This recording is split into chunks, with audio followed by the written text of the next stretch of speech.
Slide-nya.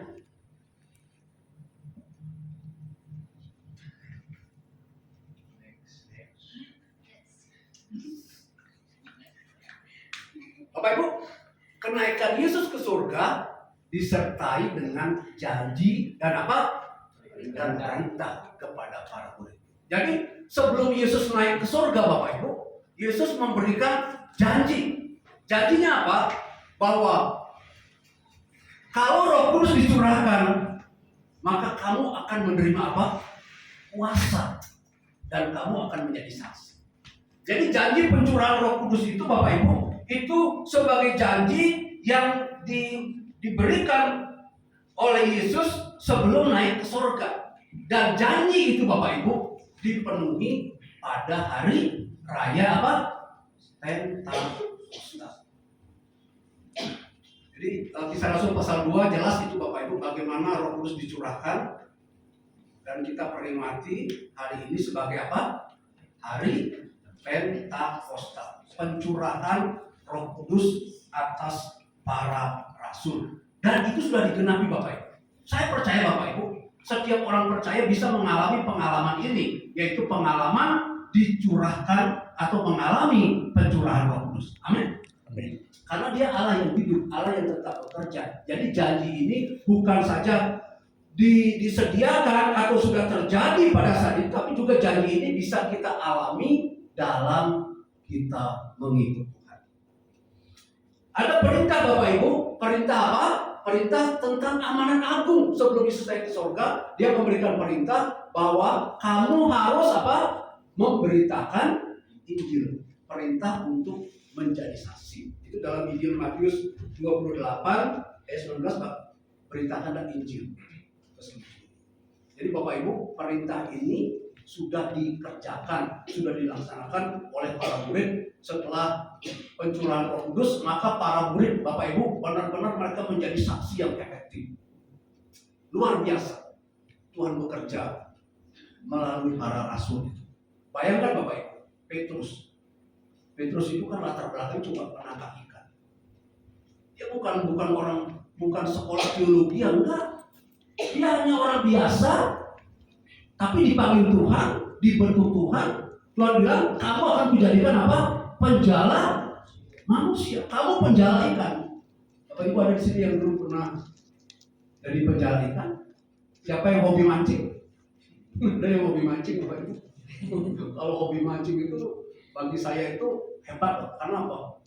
Itu dia diam dengan penuh kesabaran menantikan airnya dimakan ikan. Kalau dimakan buaya loncat ya. Jadi hebat. Saya lihat orang yang punya hobi mancing itu hebat. Bisa tenang. Wah, berjam-jam tenang. Bahkan orang mancing, Bapak Ibu, bisa lupa anak, lupa istri. Yang diingatnya ikan. Jadi Petrus itu pernah menjadi apa? Penjala ikan. Dan Tuhan katakan, kamu akan kujadikan apa? Penjala manusia. Jadi Petrus nggak pernah tahu, Bapak Ibu, saya ini cuma orang biasa, penjala ikan, nelayan. Tapi kok Tuhan hebat banget loh. Aku akan dijadikan apa namanya? Penjala manusia. Terjadi nggak? Terjadi. Waktu Roh Kudus dicurahkan, siapa yang paling hebat pertama kali? Petrus. Pernah menyangkal ya, tapi begitu diurapi oleh Roh Kudus, Bapak Ibu, waktu dia bertobat, ada berapa orang bertobat? Ada berapa orang bertobat? 3.000, bayangkan. Saya sudah mungkin ada 3.000 kali berkhotbah, belum ada yang bertobat. Ada orang bilang, ada pendeta sudah 3.000 kali berkhotbah, tapi nggak ada yang bertobat. Petrus, orang biasa, tapi karena ada Roh Kudus bekerja dalam hidupnya, sekali berkhotbah, ada berapa orang bertobat? 3.000 orang bertobat. Wow, luar biasa. Kenapa Bapak Ibu? Karena ada karya Roh Kudus, ada Roh Kudus yang bekerja dalam hidup. Amin. Bapak Ibu rindukan itu. Amin. Rindukan supaya Roh Kudus bekerja dalam hidup. Engkau yang biasa dijadikan luar biasa. Amin. Engkau orang yang mungkin bagi dunia nothing, nggak ada artinya. Tapi kalau di tangan Tuhan, engkau diurapi, engkau dijadikan orang yang luar biasa. Amin. Saya dulu waktu saya ngajar di SMA 94, ada anak muda yang biasa. Tapi Tapi saya lihat dia punya potensi, punya hati yang lain. Namanya sekarang dia pendeta Poltak GPC Barat. Dulu saya lihat adanya pernah ikut gabung di sini. Terus saya kenal dari SMA. Saya lihat punya potensi. Saya bilang, kamu akan dipakai. Baik bilang, saya arahkan dia sekolah pertama. Jika cerita, dia lulus S1, lulus S2, dapat istri, anak, ketua sinode. Bapak Ibu bayangkan, kalau dapat istri, anak, ketua sinode itu luar biasa. Anak gembala aja kalau kita dapat, sudah ada warisannya. Jemaat. Apalagi anak ketua sinode, Bapak Ibu. Itu lebih dahsyat lagi, Bapak Ibu. Akhirnya Tuhan angkat dia, Tuhan pakai. Saya dulu bantu ngajar juga di sekolah teologi. Orang biasa. Dulu orang saya dulu ini culun banget ya. Culun Bapak Ibu. Rambutnya tipis gitu ya. Tapi nggak botak, walaupun namanya botak. Tapi dia nggak botak. Cuma tipis rambutnya. Tapi karena ada Tuhan, amin. Ada Roh Kudus, Tuhan bisa pergi. Jadi Bapak Ibu, hari ini kita akan melihat Bapak Ibu, bagaimana karya Roh Kudus itu. Oke, lanjut slide. Karya Roh Kudus yang pertama Bapak Ibu, apa namanya? Menginsafkan dunia dari dosa. Jadi waktu Petrus berkhotbah Bapak Ibu, itu Roh Kudus bekerja. 3.000 orang itu menyadari dirinya sebagai orang berdosa. Oh, saya ini berdosa, saya butuh Tuhan, saya butuh keselamatan. Dia berkata kepada Petrus, apa yang harus aku lakukan? Setelah dia dengar khotbah, dia respon dengan baik. Dia berkata, apa yang aku harus lakukan? Katanya, beri dirimu dibaptis supaya dosamu diampuni dan engkau diselamatkan. Amin. Terjadi apa? Orang menginsafi diri, menyadari dirinya bahwa dia orang berdosa, dia perlu penebusan, dia perlu pengampunan, dan dia perlu keselamatan. Bapak Ibu, Roh Kudus bekerja. Firman Tuhan katakan, iman timbul dari pendengaran akan firman. Jadi kalau kita Bapak Ibu bisa menjadi saksi Tuhan melalui hidup kita yang diubahkan, melalui pemberitaan firman-Mu tentang Injil, tentang kabar baik itu, Roh Kudus bekerja di dalamnya, maka dikatakan iman timbul dari pendengaran, pendengaran akan firman. Maka firman Tuhan katakan, barang siapa yang berseru kepada nama Tuhan akan diselamatkan. Tapi bagaimana mereka bisa diselamatkan kalau mereka tidak percaya? Bagaimana mereka bisa percaya kalau mereka tidak mendengar? Bagaimana mereka bisa mendengar kalau tidak ada yang memberitakannya? Bagaimana bisa memberitakannya kalau tidak ada yang mutus? Dan firman Tuhan berkata, berbahagialah, betapa indahnya orang yang datang membawa kabar baik. Amin.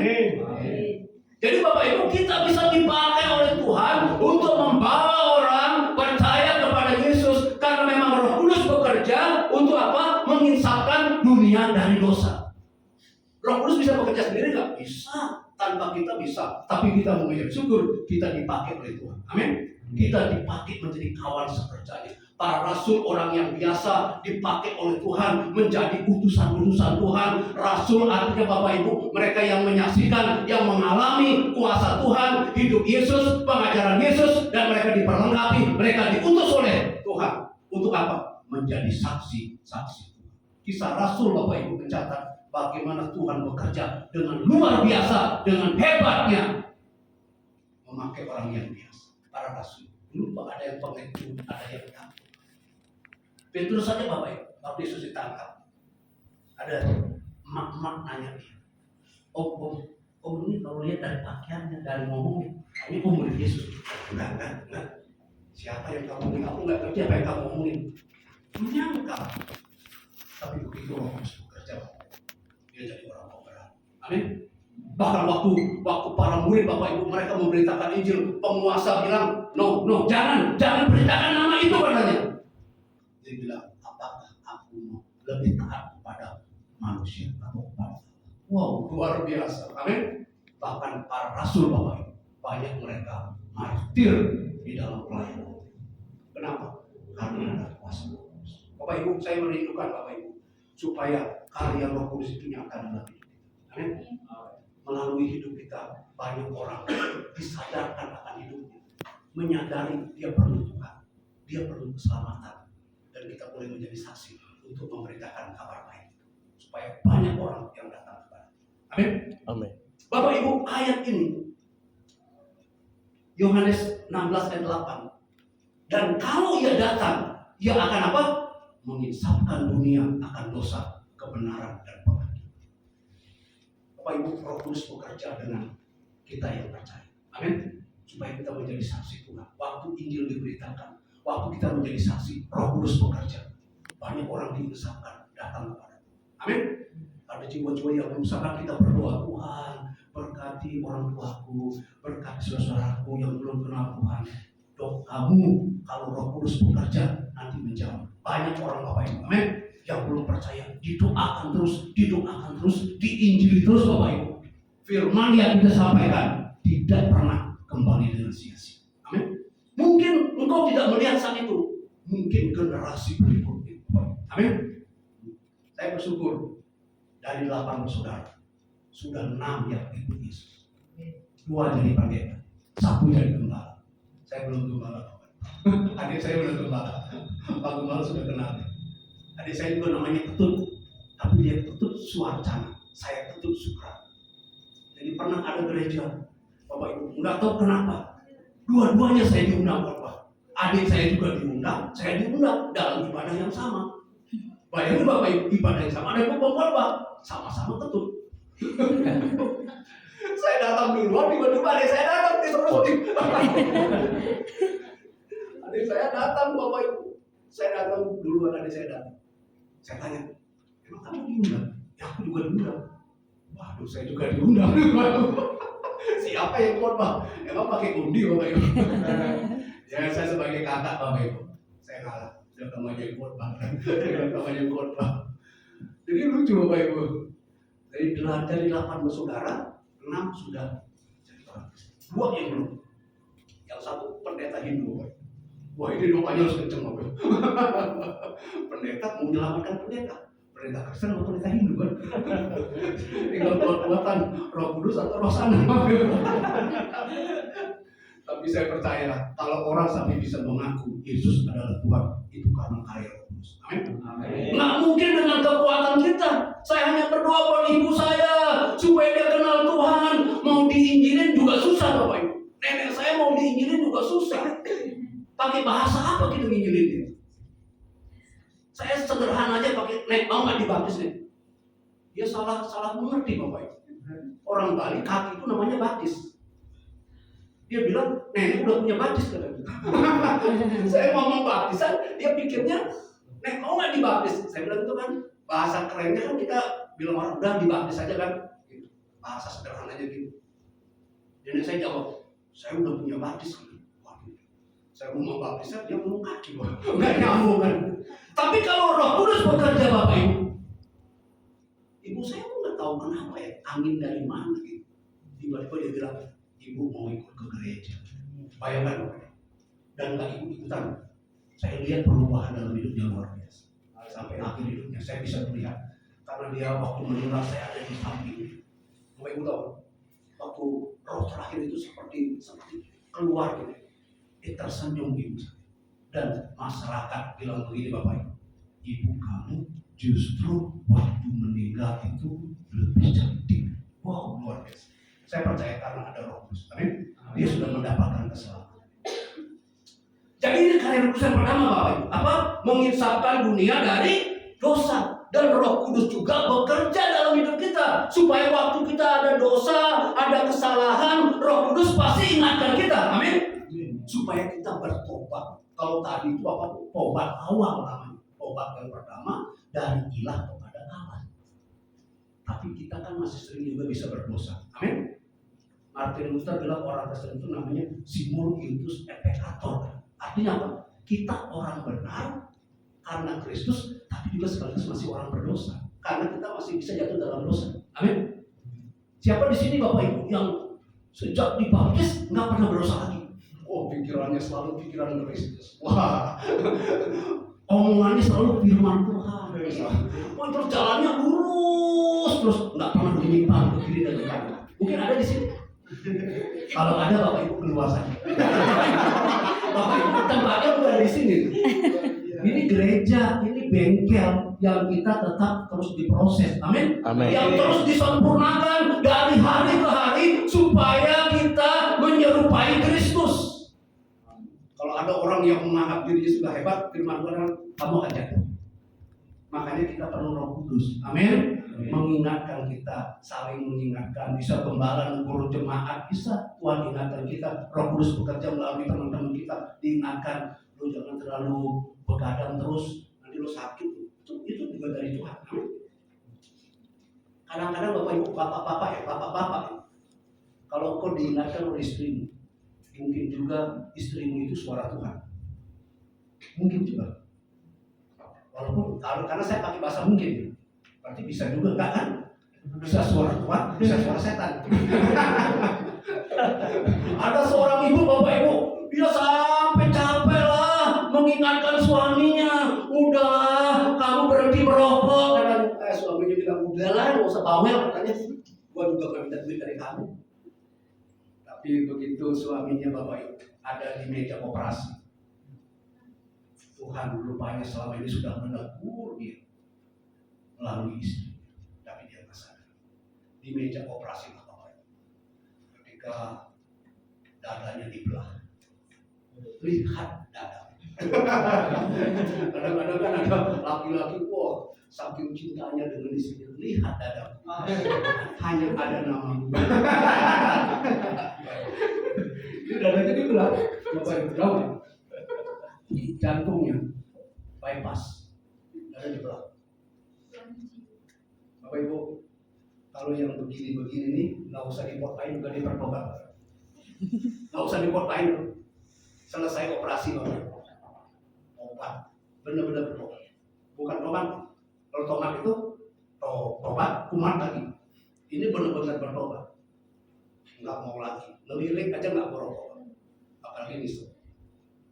Karena dia tahu bahwa itulah apa yang kamu tabur, itu yang kamu. Tadi pas saya udah salaman sama jemaat, baru dia udah pasang ring. Oh, berapa? Satu, baru satu. Ketika saya bilang baru satu, jangan bilang baru dong Pak. Satu aja, karena ada 3 titik katanya.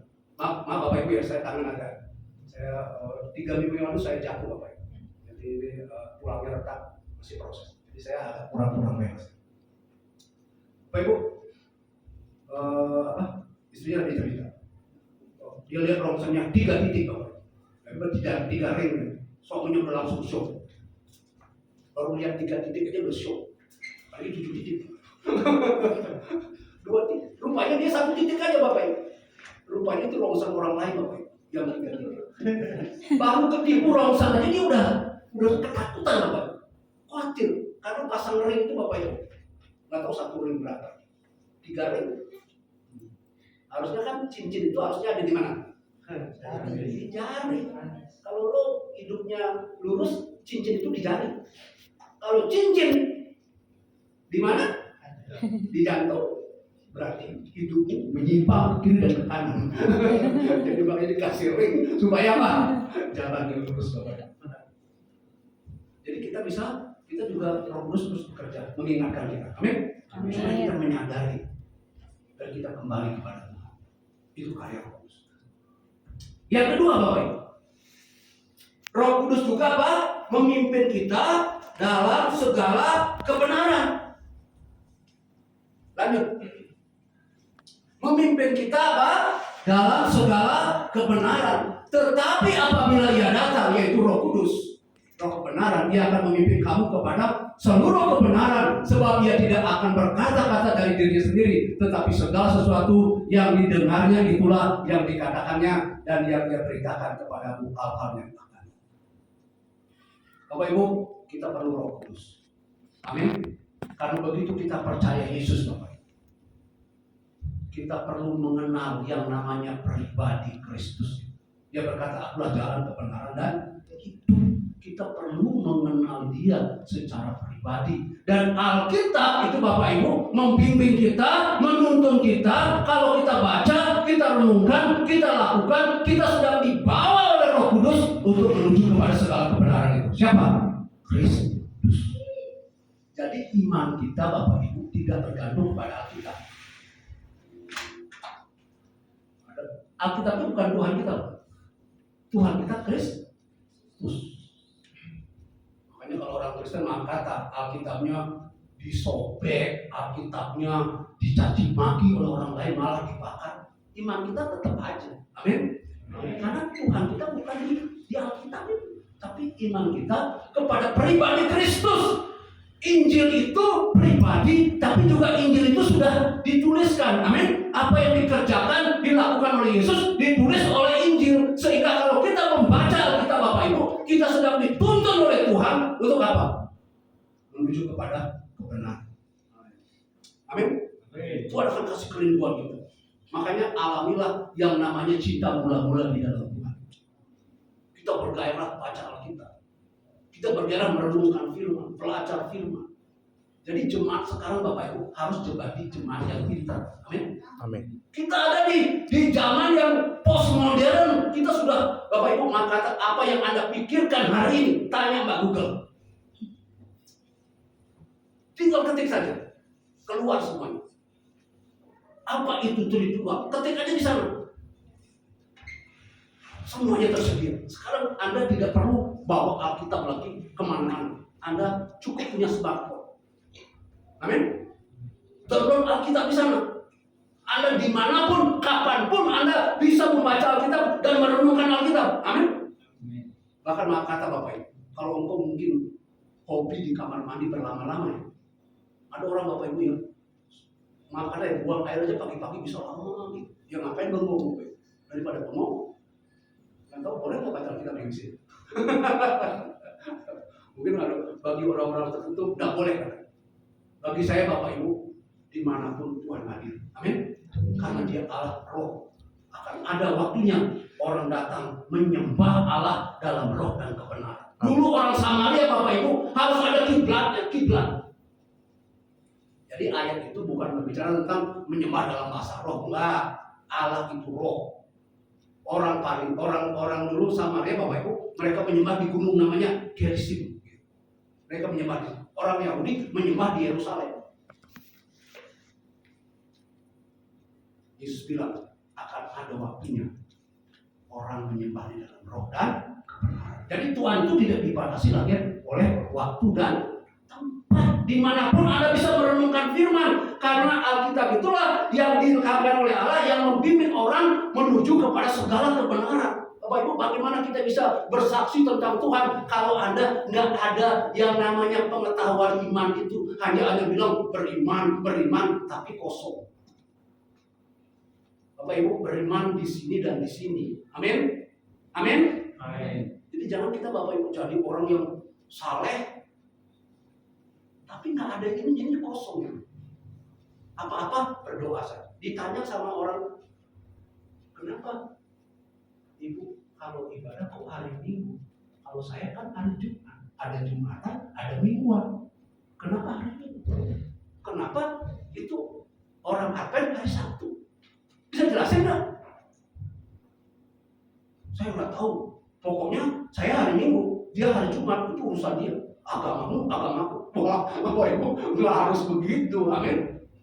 Makanya perlu belajar tentang sejarah gereja, tentang iman Kristen, supaya kita bisa mempertanggungjawabkan iman kita, amin. Amin. Para rasul Bapak Ibu ketika mereka dihadapkan dengan agama-agama lewat pertolongan Roh Kudus, mereka menjelaskan tentang Taurat, tentang Mesias, bagaimana Mesias yang diharapkan dari perjanjian lama dan digenapi dalam perjanjian baru. Mereka jelaskan, orang sampai bilang, wow, hebat banget dia orangnya.